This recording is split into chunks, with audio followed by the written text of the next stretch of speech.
नमस्कार, मैं दौलत शर्मा और आप देख रहे हैं यूआईपी न्यूज।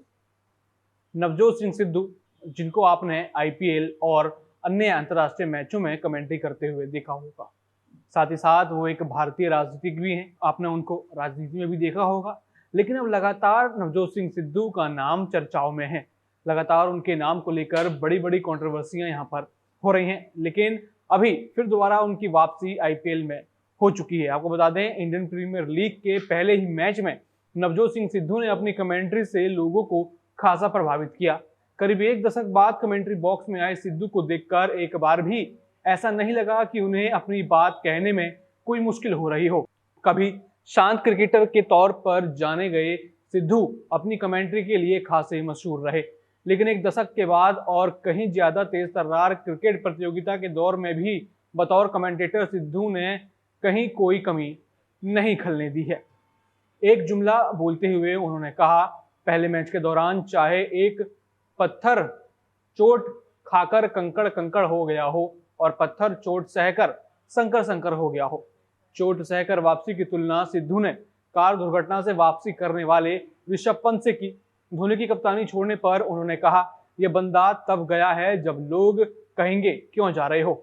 इतने साल खेलने के बाद हिमालय के शिखर से जा रहे हैं तो लोग सवाल करेंगे कि क्यों जा रहे हो।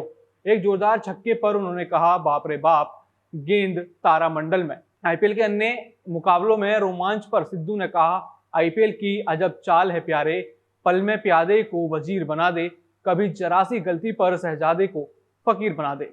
ऐसे में जाहिर है कि आईपीएल के आने वाले मैचों में इसी तरह से सिद्धू नायाब अंदाज में क्रिकेट फैंस का मनोरंजन करते दिखेंगे। बतौर कमेंटेटर सिद्धू की सबसे बड़ी खासियत यही है कि वह अंग्रेजी और हिंदी दोनों में मजेदार अंदाज में कमेंट्री करते हैं, लेकिन इससे पंजाब की राजनीति और खासकर कांग्रेस पार्टी के अंदर चर्चाओं का दौर देखने को मिल रहा है। लोगों के बीच चर्चा ये हो रही है कि सिद्धू लोकसभा चुनाव में पार्टी के लिए प्रचार करेंगे या नहीं। आईपीएल में कमेंट्री से पहले सिद्धू ने राजनीति से कोई दूरी बरतने के संकेत नहीं दिए थे। अप्रैल 2023 में जब वह रोड रेज मामले में 10 महीने की सजा काटने के बाद बाहर आए तो पंजाब के मालवा क्षेत्र में उन्होंने अपने समर्थकों के बीच दो बड़ी रैलियां की। इन रैलियों में उन्होंने अपनी ही पार्टी के नेताओं पर कई तरह के सवाल भी उठाए। उस वक्त यह माना जा रहा था कि नवजोत सिंह सिद्धू पंजाब की राजनीति में सक्रिय भूमिका निभाने वाले हैं। नवजोत सिंह सिद्धू ने पटियाला जेल से बाहर आने के बाद पत्रकारों से बातचीत करते हुए पंजाब की आम आदमी पार्टी सरकार और मुख्यमंत्री भगवंत मान पर भी राजनीतिक हमले किए। 27 दिसंबर 1988 को पटियाला में कार पार्किंग को लेकर हुए विवाद में 65 वर्षीय गुरनाम सिंह की मौत के मामले में नवजोत सिंह सिद्धू को सुप्रीम कोर्ट ने 1 साल की सजा सुनाई थी। नवजोत सिंह सिद्धू का राजनीतिक सफर भी काफी दिलचस्प रहा है। 1999 में अंतर्राष्ट्रीय क्रिकेट से संन्यास लेने के बाद वह 2004 में भारतीय जनता पार्टी में शामिल हुए थे। 2004 के लोकसभा चुनावों में वह भाजपा के टिकट पर अमृतसर से लोकसभा सांसद बने और वह 2014 तक बीजेपी के सांसद चुने जाते रहे। साल 2016 में उन्होंने बीजेपी ने राज्यसभा के लिए मनोनीत किया था, लेकिन उन्होंने पंजाब की राजनीति में ज्यादा दिलचस्पी की बात कहते हुए राज्यसभा से इस्तीफा दे दिया। साल 2017 में उन्होंने भारतीय जनता पार्टी को छोड़ दिया और कांग्रेस में शामिल हो गए। उसी साल हुए पंजाब विधानसभा चुनाव के दौरान नवजोत सिंह सिद्धू कांग्रेस पार्टी से अमृतसर पूर्व से विधायक बने। तत्कालीन मुख्यमंत्री कैप्टन अमरिंदर सिंह की सरकार में नवजोत सिंह सिद्धू पर्यटन एवं सांस्कृतिक मामलों के कैबिनेट मंत्री बने। अप्रैल 2018 में गुरनाम सिंह की मौत का 1988 वाला मामला एक बार फिर अदालत में पहुंचा। पंजाब सरकार की ओर से सिद्धू के खिलाफ हलफनामा दाखिल किया गया। 2018 में पाकिस्तान में हुए चुनाव में इमरान खान पाकिस्तान के प्रधानमंत्री बने। सिद्धू के दोस्त इमरान ने उन्हें शपथ ग्रहण समारोह में आने का निमंत्रण दिया।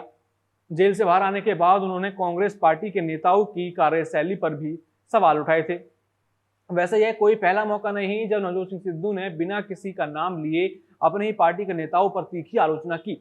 साल 2017 में जब पंजाब में कैप्टन अमरिंदर सिंह के नेतृत्व में कांग्रेस पार्टी की सरकार बनी थी, तब भी नवजोत सिंह सिद्धू अपनी ही सरकार के प्रदर्शन पर सवाल उठाते नजर आए थे। नवजोत सिंह सिद्धू ने पहले भटिंडा जिले और फिर मोगा में जनसभाएं की। इन रैलियों में उन्होंने कांग्रेस के वरिष्ठ नेताओं की खूब आलोचनाएं की। गुरु नानक देव विश्वविद्यालय अमृतसर के इतिहास और राजनीतिक मामलों के विशेषज्ञ डॉक्टर जगरूप सिंह सेखो कहते हैं, पंजाब की राजनीति में नवजोत सिंह सिद्धू की छवि ईमानदार नेता की है, लेकिन राजनीति में लोगों को मुद्दों को ईमानदारी से उठाने की जरूरत है। यदि किसी भी राजनीतिक दल में कोई नेता अपनी नीतियों को पार्टी की नीतियों के बराबर खड़ा करने की कोशिश करता है तो उस नेता के लिए पार्टी में राजनीतिक स्थितियां हमेशा के लिए स्पष्ट नहीं रहेंगी। अब सवाल यह उठता है कि 2 महीने बाद होने वाले लोकसभा चुनावों में नवजोत सिंह सिद्धू किस तरह की भूमिका निभाएंगे। नवजोत सिंह सिद्धू जब भारतीय जनता पार्टी में थे तब वह बीजेपी के स्टार प्रचारक भी थे। इसके बाद जब वे कांग्रेस में शामिल हुए तो पार्टी ने उन्हें देश के विभिन्न हिस्सों में चुनाव प्रचार करने के लिए महत्वपूर्ण नेताओं की सूची में शामिल किया था। लेकिन अब सवाल 2024 के लिए है कि वो कांग्रेस की तरफ से चुनाव लड़ते हुए नजर आएंगे या फिर वो यहाँ पर चुनाव प्रचार करेंगे, क्योंकि यहाँ पर कहीं ना कहीं अब आईपीएल में वापसी के बाद फिर दोबारा लोगों के दिल में नवजोत सिंह सिद्धू जगह बना रहे हैं। क्योंकि जहां पर हमने पहले चर्चा की थी कि जब उनको यहाँ पर पाकिस्तान के पूर्व प्रधानमंत्री इमरान खान ने न्योता दिया था तो जब पाकिस्तान पहुंच गए थे और जमकर सोशल मीडिया पर उनकी ट्रोलिंग की गई थी और उसके बाद लगातार ये विवाद बढ़ता हुआ नजर आ रहा था। तो अब देखना होगा कि 2024 में नवजोत सिंह की इस जो स्थिति है वो क्या होगी, या फिर पूरे आईपीएल वो कमेंट्री करेंगे और राजनीति छोड़ देंगे। बाकी और भी ऐसी खबरें जानने के लिए देखते रहिए यूआईपी न्यूज। धन्यवाद।